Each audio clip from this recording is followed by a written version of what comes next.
Each year, thousands of cattle producers gather at the annual cattle industry convention known as CattleCon to learn, network with fellow producers, and to get new ideas to help make their cattle business better in the year ahead.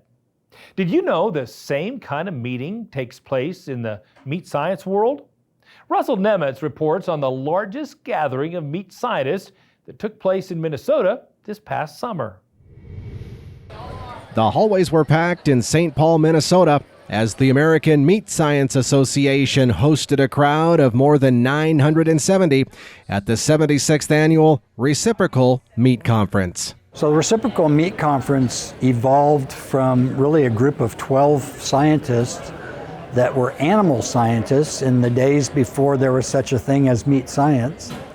And we're 76 years into that now, and it's really become sort of the family that works in this discipline that allows people to interchange ideas and to have conversations about those ideas.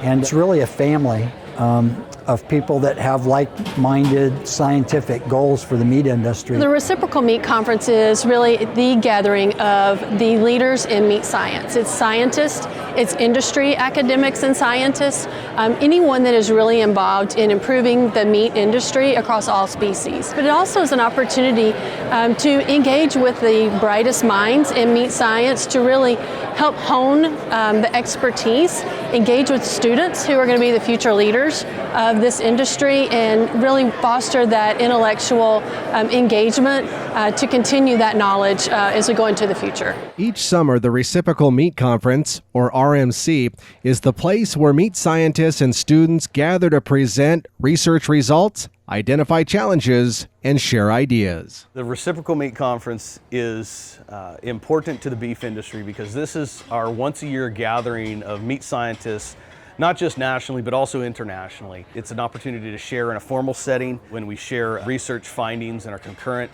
sessions and our reciprocation sessions. It's just a great place to interact and grow the knowledge base. At RMC, research results that provide answers for the meat industry are shared in general sessions and in breakout groups.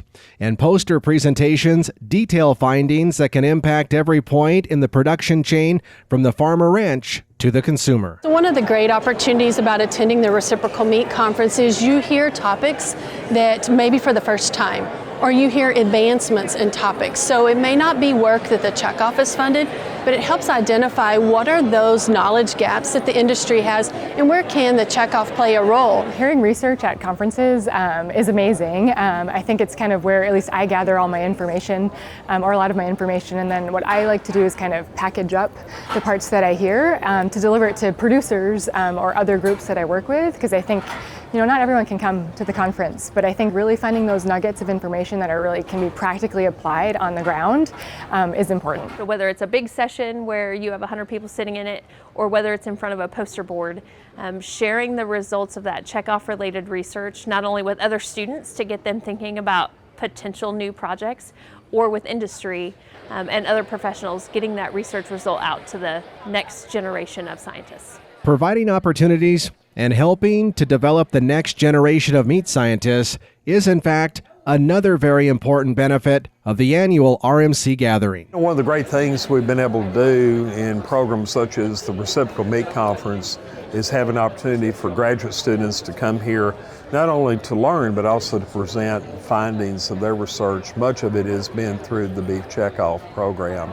And so it's a place to share information, but it's also a place to come gain information, and also the networking. There's a lot of people that are concerned about who's going to do meat science 20 years from now, and who's going to raise cattle 20 years from now, and all of those things. And so one of the really good things about this meeting is it brings young students, both undergraduate and graduate students, into this family of people that address scientific related issues in the supply chain, and helps sort of create the opportunity for them to move into the industry, be successful in it, and become the leadership of the future. In my mind, it's one of the most important things we do. In 2024, meat scientists will gather in Oklahoma City for the next edition of RMC. I'm Russell Nemitz, reporting for NCBA's Cattleman to Cattleman.